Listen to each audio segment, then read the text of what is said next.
Olá, a gente vai para mais uma apresentação do Território Quebradeiro, da UQ 2024, e aí eu vou chamar para compor esse cenário, que está belérrimo, elas duas que estão aqui para compartilhar conosco algumas vivências sobre corpo e paisagem na obra Mansões e Puxadinhos de Conceição Evaristo.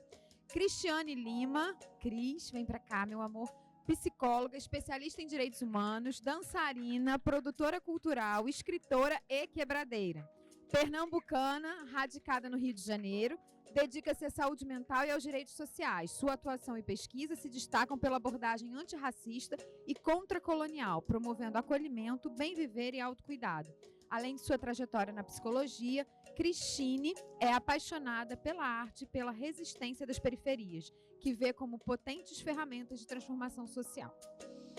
E agora, ela linda, maravilhosa, Vitória Machado, preta lírica, estudante de letras, espanhol pela UERJ, poetisa e exerce o ofício da escrita para viver. É cria de São João de Meriti e pesquisa literatura africana na UERJ. Sejam bem-vindas à casa de vocês.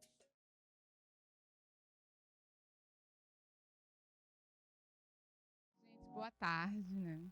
Primeiro eu queria pedir licença, né, a todos que estão aqui, a todos, e a casa também, né, por esse momento tão incrível. Estou muito feliz e muito grata.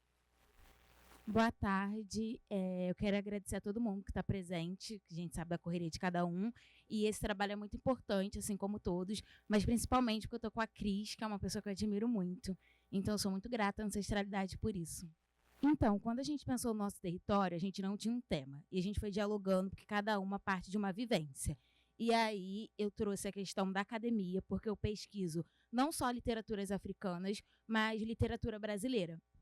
E eu trouxe corpo e paisagem na obra Mansões e Puxadinhos, da Conceição Evaristo, porque, querendo ou não, a Conceição, ela utiliza da imagem de mulheres, o nosso território é composto, né, só por mulheres, e da vivência negra. E, querendo ou não, vai tocar em alguma temática de nossas vidas.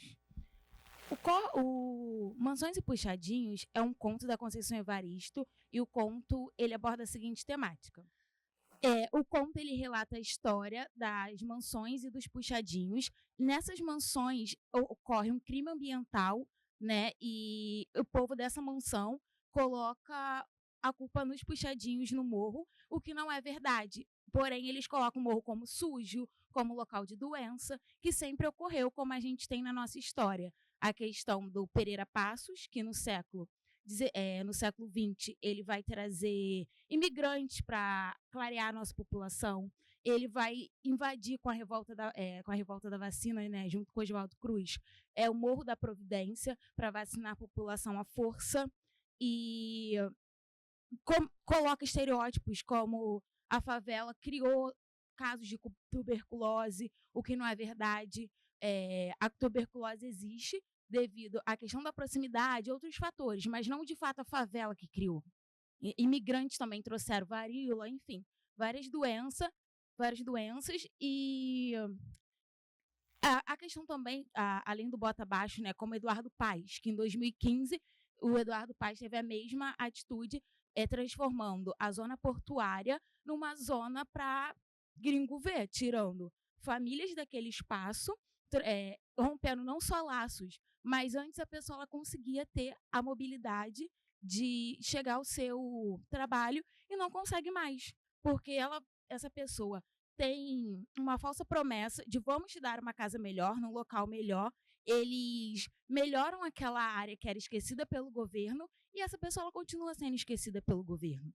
Então, rompe laços afetivos, perda de objetos, né, que trazem memória, e essas pessoas já tinham uma situação vulnerável. Então, piora toda a questão básica, sabe? De convivência, de lazer, a questão de saúde. Então, nosso trabalho vai abordar isso. E para falar da questão de saúde, né, a Cris está aqui como psicóloga e como uma mulher negra, porque não é uma coisa teórica, mas é uma coisa de vivência. A gente vem trazendo a Conceição no relato da escrevivência. E assim, complementando, né, o que Vitória trouxe, quando a gente também pensou, né, em trazer essa temática, em poder dialogar isso com vocês, a gente também pensou muito no que é esse momento, né, que é um momento de território, né, e o que é vivência.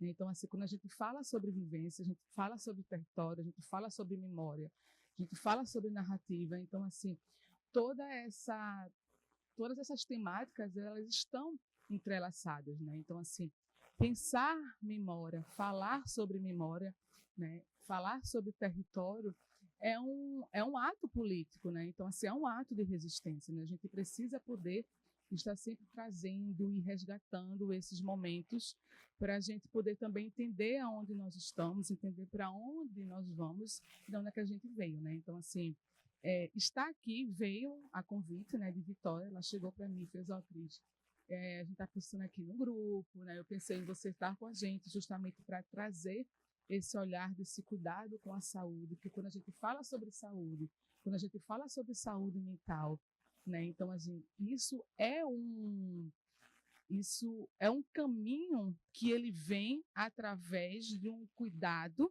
da nossa história, né? Então, quando a gente pensa nos adoecimentos psíquicos, principalmente nossa população preta, são adoecimentos políticos, são adoecimentos sociais. Então, a gente traz essa questão da invisibilidade, a questão de um apagamento histórico.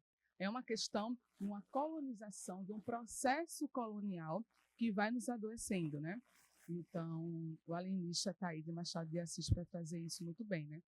Então, assim, e pensar esse momento, né? Então, quando a gente pensou nesse momento, a gente vai poder estar em círculo, a gente poder estar olhando, né? Então, a gente já fala sobre isso aqui, né? Na nossa formação, o quanto é importante a gente poder estar olhando para o outro, estar se ouvindo, estar conhecendo. E aí a gente pensou em trazer um momento onde a gente não vai estar unicamente aqui falando, né? E aí eu trouxe isso para a Vitória, eu partilhei isso com ela, né? Eu disse: pô, Vitória, eu fico até pensando assim, tem tanta gente incrível, né? Todo mundo tão incrível, todo mundo com tantas vivências. Então, no lugar a gente ficar trazendo mais teorias, trazendo mais coisas, vamos levar para a prática, né? Vamos convidar as pessoas para poder estar entregue, né? Então, assim, quando a gente também fala de saúde mental do nosso povo, a gente fala de momento de fala, de escuta, e a gente tem visto o quanto isso é necessário e é urgente, né? A gente precisa que as nossas vozes elas cheguem, a gente precisa que nossa história ela chegue, que a nossa trajetória ela chegue. E o que Conceição Evaristo, quando ela traz muito essa questão da escrevivência, é sobre isso, né? É sobre a gente poder colocar, né, de várias formas, seja na escrita ou seja na fala, quem nós somos, qual é a minha história, né? Então, assim, eu sou Cristine, que vim de uma periferia de Recife, lá em Pernambuco, que tem uma história, né? Então, eu vivi coisas, né, que elas são minhas, né? Então, como é que essa minha caminhada ela pode vir a se comunicar com outras pessoas? E aí, quais são as ferramentas que a gente pode usar? E aí, a gente tem a escrita para usar essa ferramenta, a gente tem a dança, a gente tem a música, a gente tem várias formas de poder utilizar maneira de nos comunicar. E isso é um caminho para um cuidado com a nossa saúde, né? Quando a gente fala, quando eu trago assim, o termo saúde mental, mas eu trago um termo muito mais de saúde, né? Porque a gente sabe o quanto está entrelaçado todo esse processo do cuidado, né? Que não é algo tão, vou dizer, fácil, né? Mesmo para a gente. E quando a gente fala sobre essa questão da escrevivência, né? Quando eu juntei as meninas, a Josi também está aqui presente com a gente, porque ela é um exemplo vivo de escrevivência.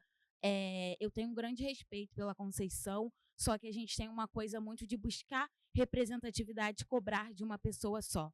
A gente tem a Miriam Alves, que está aí na luta há anos, a Geni Guimarães também, que é uma senhora, que ela escreve, e aí eu me pergunto, né, por que a gente, enquanto comunidade negra que a gente vive pedindo para ocupar representação, a gente não está lendo essas pessoas. A gente também não está reivindicando o direito dessas pessoas serem lidas, porque a gente tem um Cadernos Negros, eu faço letras e no curso de letras nunca me foi abordado Cadernos Negros, que é o principal movimento literário da literatura negra para dar visibilidade à subjetividade. Quando a gente fala de uma escrevivência, a gente não está partindo somente de uma escrita sobre nós, uma escrita de si, uma escrita coletiva. É o que Conceição faz quando ela eu estou dando o exemplo de condição porque é o tema da minha pesquisa. Isso depois que eu comecei a refletir, né, onde está a Miriam Alves, onde está a Geni e outras mulheres. Esmeralda Ribeiro, que é uma grande potência e não se é falado. É falado assim no nosso ciclo, mas também no nosso ciclo de pessoas negras escolarizadas. Academicista, que um vai passando para o outro, mas não no nosso dia a dia. E a gente acaba falando da gente para a gente mesmo, né? E como é que a gente pode usar formas, né, da gente poder que essa fala ela reverbere em pessoas que estão sem esse acesso que nós temos, né, poder impactar dentro. Quando a gente fala, eu tenho muito cuidado, né, quando a gente traz essa questão da periferia, né? Então a gente pensar ações na periferia, né, que somos pessoas que somos periféricas, que atuamos, né? Então assim, que periferia, né, a gente está falando e que população periférica a gente está conseguindo acessar, né? Isso é algo que eu tenho, né, como... Tu quer falar? Ah, tá. O que tu estava dizendo, você quer falar, desculpa. Isso é algo que eu reflito, né, diariamente, né? Então, assim, como é que eu consigo acessar uma periferia de uma população periférica que não tem o acesso, né? Então, isso que Vitória está trazendo é bem, bem importante, né, a gente poder refletir, né? Eu estava pensando, né, nessa questão do Quilombo hoje, porque é um movimento literário muito forte. Foi o que a Angela Davis disse, né? Nossa, vocês ficam me aclamando, mas vocês têm a Lélia Gonzalez e vocês aí pagando pau para mim, basicamente. Isso ela falou, não desmerecendo, mas olha como vocês pagam pau pra gente de fora. Olha como vocês têm a síndrome do vira-lata. Vocês têm gente tão potente também e vocês não enxergam isso. E quando eu fui estudar Conceição, foi um convite da minha orientadora, né? Porque foi a Marie. A Marie, na apresentação dela, falou sobre a Aldo Espírito Santo, que é uma escritora de São Tomé e Príncipe que eu pesquiso, e como a literatura da Alda, que também a gente tem que refletir, que é uma mulher negra, mas é uma mulher negra escolarizada, é uma mulher negra que tem grana desde pequena, então para ela as coisas foi mais fácil de chegar, sabe? Estudou em grandes escolas, Nossa, perdi o fio da meada. E onde a gente tá, que a gente não tá olhando as nossas referências? Se a gente chegou aqui, é porque a gente teve um conhecimento, não é qualquer um, sabe, que tem acesso a FLUP. O que está... Chega numa quebrada, você conhece a FLUP? Ah, mas o que é a FLUP? Entendeu? Nesse ponto que eu parto. E nessa obra Mansões e Puxadinhos, né, eu acho que eu já dei o contexto aqui, tem esse pessoal que é rico e esse pessoal que é extremamente vulnerável, que mora no morro, só que não é... A Conceição ela não traz só a pobreza. Ela traz a questão dessas pessoas se olharem como sujo, como pessoas, porque na narrativa a mansão dessas pessoas está suja, poluída, porque essas pessoas provocaram isso. Só que eles colocam a culpa nas pessoas pobres, nas pessoas de cima do morro. E fica um acusando o outro. E como eu acho isso muito interessante, que quando eu comecei essa pesquisa, eu pensei assim, o que é a favela? A gente tem um conceito no dicionário, mas o que é a favela pra gente? Porque a gente tem essa mania de achar que toda favela é igual. E não é, sabe? Toda favela tem a sua história, tem a sua... Pra gente que mora dentro de uma periferia ou algo parecido, não é igual. Mas a galera tem disso de achar que tudo é turismo, de entrar na casa dos outros, tirar foto e de passar, sei lá, um dia na favela. Nossa, a favela é tão legal e não tá ali na questão do tiro, na questão de você ser estudante de uma faculdade e não conseguir voltar para casa, porque vai estar uma merda, entendeu? E nessa narrativa eu trago como elemento o mar nessa questão do... Porque quando essas pessoas da favela, no conto, elas só viam o mar como uma lagoa, como uma questão de ser pequeno. E essa lagoa eu entendi não como a pessoa distante que está vendo aquele mísero mar, mas não, como falta de oportunidades também.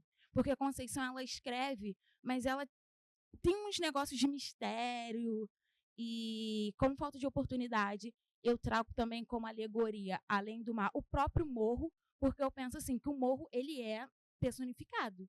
Porque quando a gente conta uma história do morro, aconteceu lá no morro. Fulano tomou um tiro lá no morro. A garota passou no concurso lá no morro. Então, como o morro vai ganhando essa personificação também? Porque sem o morro, a história não vai acontecer. E ela começa logo a narrativa com o morro, atraindo o leitor. O mar, o morro, esse mar, né, da questão do processo de colonização, esse mar também do afastamento, o mar de novas oportunidades e a mulher. Vocês podem pegar todos os contos de Conceição, ela, sei lá, pode querer falar de um homem, mas ela traz uma mulher. Ela traz essa questão da representatividade. Eu acho que, na verdade, não é representatividade, é como corpos de mulheres estão vivos e como o corpo dela está produzindo e como ela está escrevendo sobre ela e sobre a gente ao mesmo tempo. Então, acho isso muito sagaz. Nesse processo, eu resolvi falar um pouco sobre a questão da própria literatura negra, preta, mas no ponto de vista do financeiro, né? Como Machado, ele já tecia essa tese lá atrás, como ele trouxe esse lugar de fala, principalmente para o feminino, para a mulher, né?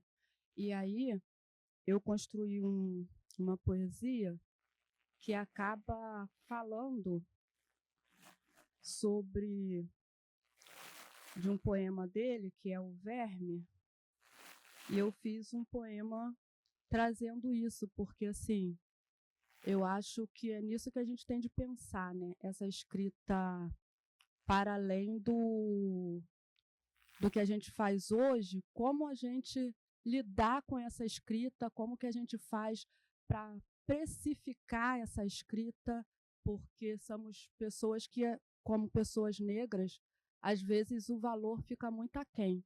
E a gente não consegue precificar isso, né? A gente fica tudo ali muito no amor. E a gente perde a oportunidade por causa disso. Então, eu acho que essa teia, essa rede que ele faz, também é para isso, que ele já fazia lá atrás. Então, chegou a hora da gente conseguir colocar preço nas nossas coisas, sem ficar com aquele negócio assim, eu vou ser soberba. Se eu cobrar tanto, será que minha escrita vale esse preço? E aí tem uma mulher, que é a Miriam Alves, que me ensinou isso.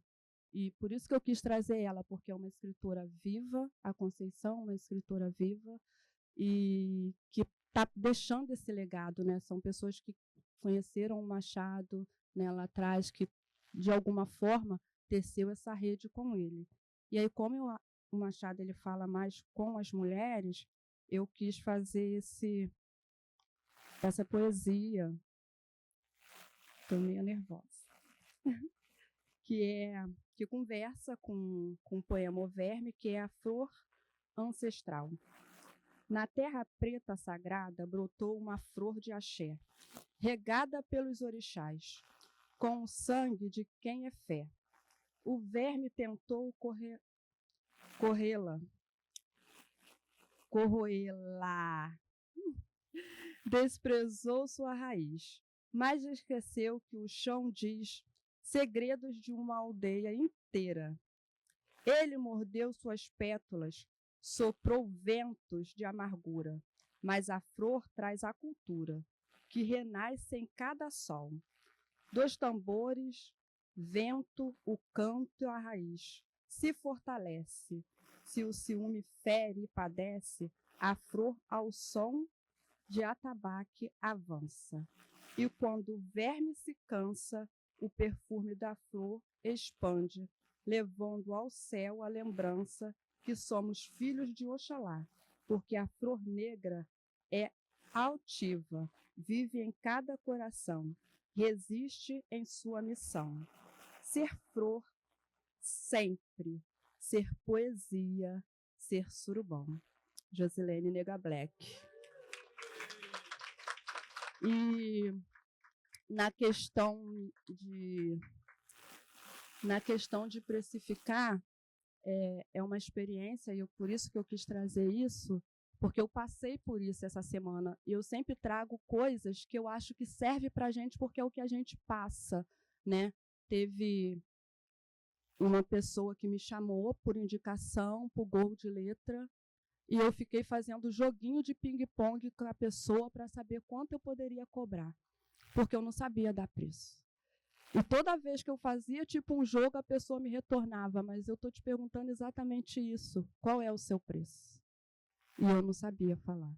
Até que essa pessoa virou para mim e falou assim, ó, eu já paguei 250 e já paguei 1.500 para pessoas que se acham menos escritores e mais escritores. E aí eu pensei, foi essa fala, e eu pensei, gente, será que eu sou menos ou será que eu sou mais? E eu fiquei ali no meio do caminho. E aí eu cobrei um valor X, que eu achei que estava ali no meio e com muito medo da pessoa falar não.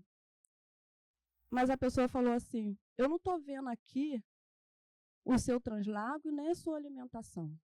E aí a pessoa falou assim, eu vou te pagar X. Aí ela que falou, eu vou te pagar X porque eu estou incluindo aqui, porque você vem lá de São Gonçalo. E eu fiquei assim, sabe, sem entender, e calei a minha boca, porque realmente eu estava insegura, e eu achei que o preço que ela ofertou foi maior do que eu falei, então tudo bem. Mas é esse lugar que a gente precisa entender. E essa pessoa acabou me aconselhando, né? Ó, agora você, quando perguntar, você fala assim, ó, meu preço é tanto. Se de repente a pessoa quiser, ou se você achar que deve cobrar menos, aí você fala, ó, meu preço é X, mas hoje eu vou fazer assim por causa disso e aquilo outro, mas o meu preço é X. E esse X é que é difícil para a gente chegar, e eu acho que o Machado lá atrás ele já fazia isso. E na leitura dele, agora a gente entende isso, né? Essa rede, essa conversa, essa coisa para esse lado feminino, essa escrita. Então é isso, assim, né? Depois, vou passar para a menina, porque eu não sei também, né, o tempo, mas aí, tecendo essa rede, eu fiz um poema para homenagear uma mana preta, que é a Miriam Alves. E aí eu gostaria de deixar aqui. A gente já tinha comentado, né, da Miriam, que você ia falar da Miriam, e sobre essas questões da gente relembrar pessoas que estão vivas, porque a gente tem muita coisa, né? Depois que a pessoa morre, ninguém dá valor à pessoa. A pessoa morreu, eita, vamos lá, gente, vamos fazer aqui os 100 anos do fulaninho de tal. E eu estava pensando, um dia que você falou nessa questão da gente impor o nosso valor, não, né? Que não somos mercadorias, somos e colocar o valor no nosso trabalho, porque as pessoas chamam a gente, você pode recitar em tal local? Eu parei de recitar por causa disso.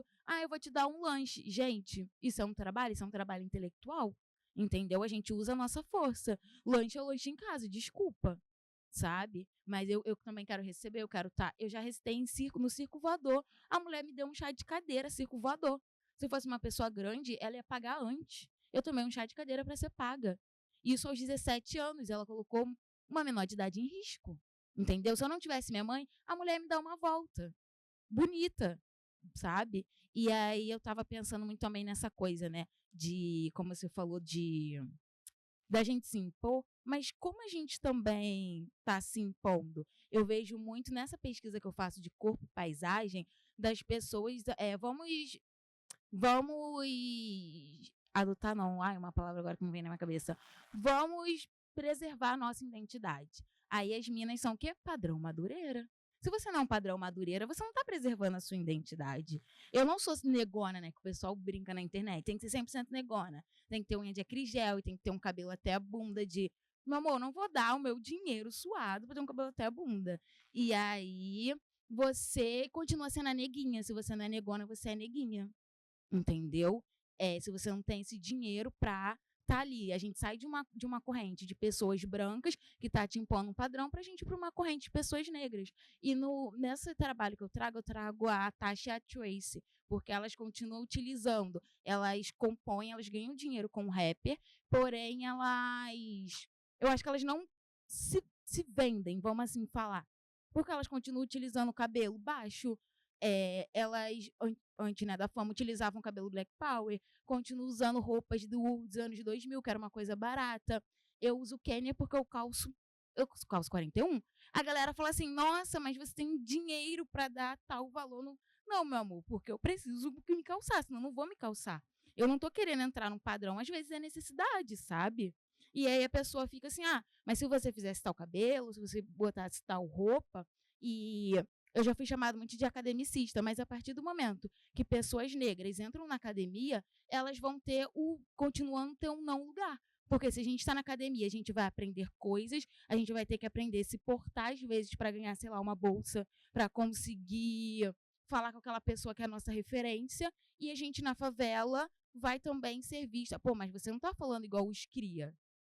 E se você fala igual os cria na academia, você é barrado. E se você fala de uma forma mais acadêmica, às vezes nem academicista, é só uma maneira que você aprendeu. É só uma citação.